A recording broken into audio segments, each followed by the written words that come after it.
Welcome. ಎಲ್ಲ ಹೇಗಿದ್ದೀರಾ? ಎಲ್ಲ ಚೆನ್ನಾಗಿದ್ದೀರಾ ಅಂತ ಅಂದ್ಕೊಂಡಿದ್ದೀನಿ. ಇವತ್ತು ನಾನು ಮಾಡ್ತಾ ಇರೋ ರೆಸಿಪಿ ಪುಳಿಯೋಗರೆನ ಅನ್ನಕ್ಕೆ ಹೇಗೆ ಕಲಿಸೋದು ಅಂತ. ಪುಳಿಯೋಗರೆ ಗೊಜ್ಜು ಮಾಡೋದು ನಿಮಗೆ ಫಸ್ಟೇ ತೋರಿಸಿದ್ದೀನಿ ನಾನು. ಇವಾಗ ಆ ಗೊಜ್ಜನ್ನ ಅನ್ನ ಕಲಿಸ್ಕೊಂಡು ತಿನ್ನೋದು ಹೇಗೆ ಅಂತ ತೋರಿಸ್ತೀನಿ. ನಮ್ಮನೆ ರುಚಿ ನಿಮ್ಮೆಲ್ಲರಿಗಾಗಿ. ಬನ್ನಿ, ಏನೇನು ಪದಾರ್ಥಗಳು ಬೇಕು ಹೇಳ್ತೀನಿ ನೋಡಿ. ಗೊಜ್ಜು ಅಂತಂದಲ್ಲ, ಗೊಜ್ಜು ರೆಡಿ ಇದೆ. ಅನ್ನನೂ ಮಾಡಿ ಇಟ್ಕೊಂಡಿದ್ದೀನಿ ನೋಡಿ. ಬಿಸಿ ಇದೆ ಅನ್ನ, ಎಣ್ಣೆ ಇದೆ, ಮತ್ತು ಕರಿಬೇವಿನ ಸೊಪ್ಪು, ಉದ್ದಿನಬೇಳೆ, ಕಡಲೆಬೇಳೆ ಮತ್ತು ಕಡಲೆ ಬೀಜ, ಎಳ್ಳಿನ ಪುಡಿ ಮತ್ತು ಕೊಬ್ಬರಿ ಇಷ್ಟು ತಗೊಂಡಿದ್ದೀನಿ. ಒಗ್ಗರಣೆಗೆ ಸಾಸಿವೆ ಹಾಕ್ಕೊಂತೀನಿ. ಬೇಕು ಅನ್ನೋರು ರುಚಿಗೆ ಅದು ಉಪ್ಪು ಸಾಲಲ್ಲ ಅಂತ ಅನ್ನೋರು ಉಪ್ಪು ಹಾಕೋಬೋದು, ಇಲ್ಲಾಂದರೆ ಸ್ಕಿಪ್ ಮಾಡ್ಕೊಳ್ಳಿ. ಇಷ್ಟೇ ಬೇಕಾಗಿರೋದು ಪದಾರ್ಥಗಳು. ಗೊಜ್ಜು ಒಂದು ರೆಡಿ ಇದ್ದರೆ ತುಂಬ ಜಲ್ದಿಯಾಗಿ ಮಾಡ್ಕೋಬೋದು. ಒಗ್ಗರಣೆ ಹಾಕೋಣ ಈಗ ನೋಡಿ. ಒಗ್ಗರಣೆಗೆ ಬಾಣಲಿ ಇಟ್ಟಿದ್ದೀನಿ ನೋಡಿ. ಎಣ್ಣೆ ಹಾಕ್ಕೊಂತ ಇದ್ದೀನಿ ಈಗ.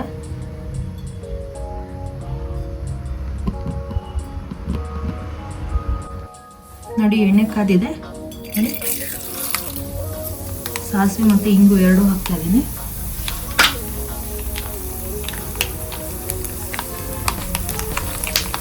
ನೋಡಿ ಸಾಸಿವೆ ಚಟಪಟ ಅಂತ ಇದೆ. ಕಡಲೆ ಬೀಜ ಹಾಕ್ತೀನಿ.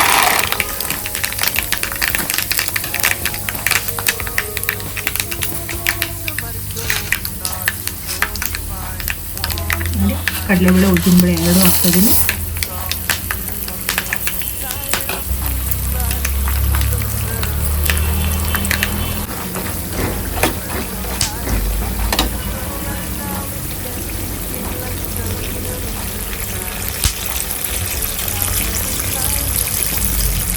ಕಡಲೆ ಬೀಜ ಬೋಳ್ತಾ ಇದೆ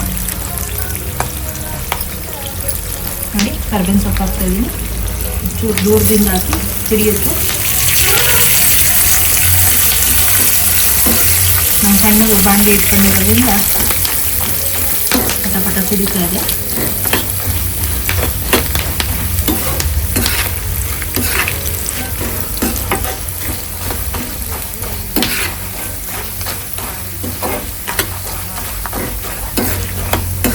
ಕಡಲೆ ಬೀಜ ಮತ್ತು ಕಡಲೆಬೇಳೆ, ಉದ್ದಿನಬೇಳೆನ ಕೆಂಪಾಗೋಗೆ ಗೋಲಿಸ್ಕೊಳ್ಳಿ, ಇಲ್ಲಾಂದರೆ ಮೆತ್ತಗಾಗುತ್ತೆ. ಗೊಜ್ಜಲ್ಲ, ಹಂಗಾಗಿ ಮೆತ್ತಗೆ ಅನಿಸುತ್ತೆ. ಕೆಂಪಾಗೋಗ ಗೋಲಿಸಿದ್ರೆ ಕರುಮ್ ಅನ್ನಂಗಿರುತ್ತೆ. ದೇವಸ್ಥಾನದಲ್ಲಿ ಪ್ರಸಾದ ಎಲ್ಲ ಕೊಡ್ತಾರೆ ನೋಡಿ, ಪುಳಿಯೋಗರೆ ಆ ಥರ ಬರುತ್ತೆ. ಮತ್ತು ಎಲ್ಲೇ ಹೋದರೂ ದೇವಸ್ಥಾನದಲ್ಲಿ ಪುಳಿಯೋಗರೆ ತಿಂದಿರ್ತೀವಿ, ಮದುವೆ ಮನೇಲಿ ಪುಳಿಯೋಗರೆ ತಿಂದಿರ್ತೀವಿ, ಹೋಟೆಲ್ಗಳಲ್ಲಿ ಪುಳಿಯೋಗರೆ ತಿಂದಿರ್ತೀವಲ್ಲ, ಅದೇ ಶೈಲಿಯಲ್ಲಿ ಮಾಡಿರೋದು ಪುಳಿಯೋಗರೆನ. ಆಮೇಲೆ ಅಯ್ಯಂಗಾರು ಪುಳಿಯೋಗರೆ ಅಂತಾರಲ್ಲ, ಅದಕ್ಕಿಂತ ಅದೇ ಥರ ಬರುತ್ತೆ. ಅದು ಅಯ್ಯಂಗಾರು ಪುಳಿಯೋಗರೆ ಅಂತಾರೆ.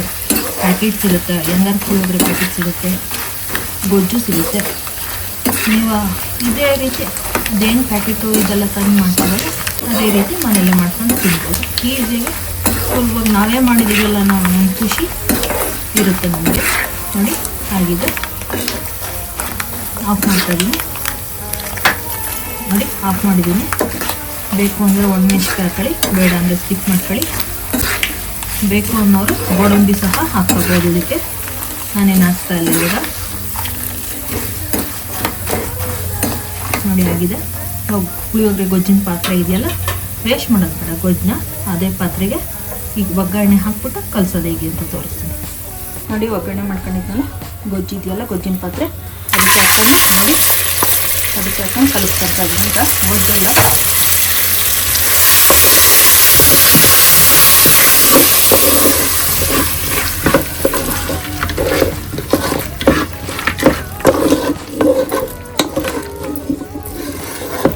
ವೇಸ್ಟ್ ಮಾಡೋದು ಬೇಡ. ವೇಸ್ಟ್ ಮಾಡಿದ್ರೆ ಯಾರಿಗೂ ಪ್ರಯೋಜನ ಇಲ್ಲ ಅಲ್ವಾ, ವೇಸ್ಟ್ ಮಾಡೋದು ಬೇಡ. ಹಾಗಾಗಿ ಏನು ಮೇಡಮ್ ವೇಸ್ಟು ಅಂತ ಇದ್ದೀರ ಅರ್ಥ ಆಗ್ತೀರ. ಕೆಲವ್ರಿಗೆ ಗೊತ್ತಿಲ್ಲದಲೇ ತೆಗಿಯೋಕ್ಕೆ ಬರ್ದಿಲ್ಲ, ಕ್ಲೀನಾಗಿ ತೆಕ್ಕೊಂಡು ಡಬ್ಬಕ್ಕೆ ಸವರ್ಕೊಳಕ್ಕೆ ಬರ್ದಿಲ್ಲ, ಯಾವತ್ತು ಕೈಯಲ್ಲೆಲ್ಲ ಮುಟ್ಬಿಡ್ತಾರೆ, ಗೊಜ್ಜು ಹಾಳಾಗೋಗುತ್ತೆ. ಹಂಗಾಗಿ ಗೊಜ್ಜಿನ ಪಾತ್ರೆಗೆ ಇರೋದು ಇರುತ್ತಲ್ಲ, ಆ ಪಾತ್ರೆಗೆ ಅನ್ನ ಹಾಕಿ ಕಲಿಸಿದ್ರೆ, ಹಿಂಗೆ ಒಗ್ಗರಣೆ ಹಾಕೊಂಡು ಅನ್ನ ಹಾಕಿ ಕಲಿಸಿದ್ರೆ ತುಂಬ ಚೆನ್ನಾಗಿರುತ್ತೆ ನೋಡಿ.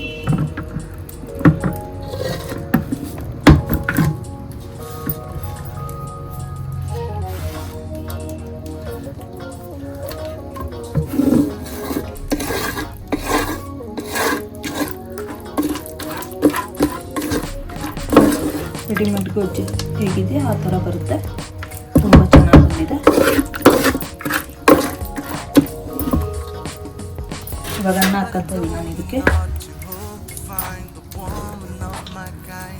ನೋಡಿ ಅನ್ನ ಮಾಡಿ ಇಟ್ಕೊಂಡಿದ್ದೆ.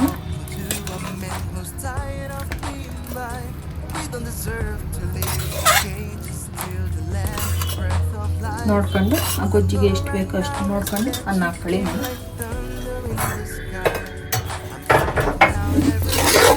ನೋಡಿ ಅನ್ನ ಬಿಸಿ ಇದೆ. ತಣ್ಣಗಾದ್ಮೇಲೆ ಕಲಿಸಿ ಇನ್ನೂ ಉದ್ರಾಗಿ ಬರುತ್ತೆ. ಒಂದು ಬಿಸಿಯಲ್ಲಿ ಕಲಿಸ್ತಾ ಇರೋದು. ಏನು ಮೇಡಮ್ ಹಿಂಗೆ ಕಲಿಸ್ತಾ ಇದ್ದೀರಾ ಸೌಂಡ್ ಬರೋಂಗೆ ಅಂತ ಅಂದ್ಬೇಡಿ, ಚುರುಮುರಿ ಅಲ್ಲ ಅಂತ ಅಂದ್ಬೇಡಿ. ಗೊಜ್ಜು ಮೆತ್ಕೊಳ್ಳಿ ಅಂತ ಈ ರೀತಿ ಕಲಿಸ್ತಾ ಇದ್ದೀನಿ. 10 ನಿಮಿಷ ಹೋದರೆ ಎಲ್ಲ ಇಟ್ಕೊಬಿಡುತ್ತೆ. ಗೊಜ್ಜು ಇರೋದನ್ನೆಲ್ಲ ಅನ್ನ ಇಟ್ಕೊಬಿಡುತ್ತೆ. ತುಂಬ ಚೆನ್ನಾಗಾಗುತ್ತೆ. ನೋಡಿ ಎಳ್ಳಿನ ಪುಡಿ ಮತ್ತು ಕೊಬ್ಬರಿ ಪುಡಿ ಇಟ್ಟಿದ್ನಲ್ಲ ಅದು ಪೂರ್ತಿ ಹಾಕ್ತಾಯಿದ್ದೀನಿ. ನೀವು ಎಷ್ಟು ಎಳ್ಳು ಹಾಕಿದ್ರೆ ಎಷ್ಟು ಕೊಬ್ಬರಿ ಹಾಕಿದ್ರೆ ಅಷ್ಟು ಚೆನ್ನಾಗಿ ಬರುತ್ತೆ ಪುಳಿಯೋಗರೆ.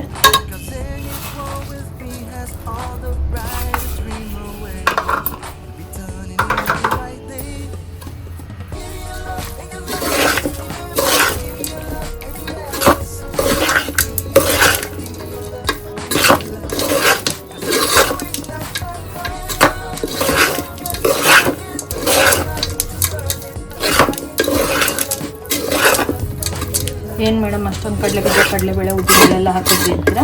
ನಿಮಗೆ ಬೇಕು ಅಂದರೆ ಅಷ್ಟು ಹಾಕ್ಕೊಳ್ಳಿ, ಬೇಡ ಅಂದರೆ ಸ್ಕಿಪ್ ಮಾಡ್ಕೊಳ್ಳಿ. ಇಷ್ಟೇ ಹಾಕ್ಕೋಬೇಕು ಅಷ್ಟೇ ಹಾಕ್ಕೋಬೇಕು ಅಂತ ಏನಿಲ್ಲ.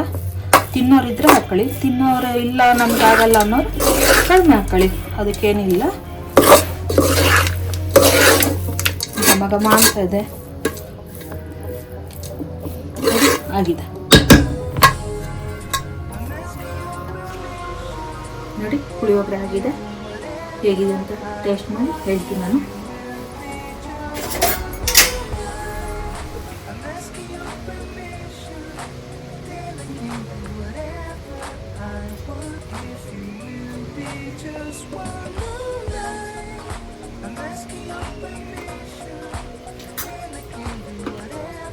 ತುಂಬ ಚೆನ್ನಾಗಿ ಬಂದಿದೆ, ತುಂಬ ಟೇಸ್ಟ್ ಆಗಿದೆ, ತುಂಬ ಚೆನ್ನಾಗಿ ಬಂದಿದೆ. ನೀವು ಮಾಡ್ಕೊಳ್ಳಿ, ಮನೆಯವ್ರಿಗೂ ಮಾಡಿಕೊಟ್ಟು ನೀವು ತೃಪ್ತಿಯಾಗಿ ತಿನ್ನಿ, ಮನೆಯವ್ರಿಗೂ ತೃಪ್ತಿಯಾಗಿ ಬಡಿಸಿ. ಲೈಕ್ ಮಾಡಿ, ಶೇರ್ ಮಾಡಿ, ಸಬ್ಸ್ಕ್ರೈಬ್ ಮಾಡಿ, ಬೆಲ್ ಐಕಾನ್ ಒತ್ತಿ, ನೋಟಿಫಿಕೇಶನ್ ಬರುತ್ತೆ.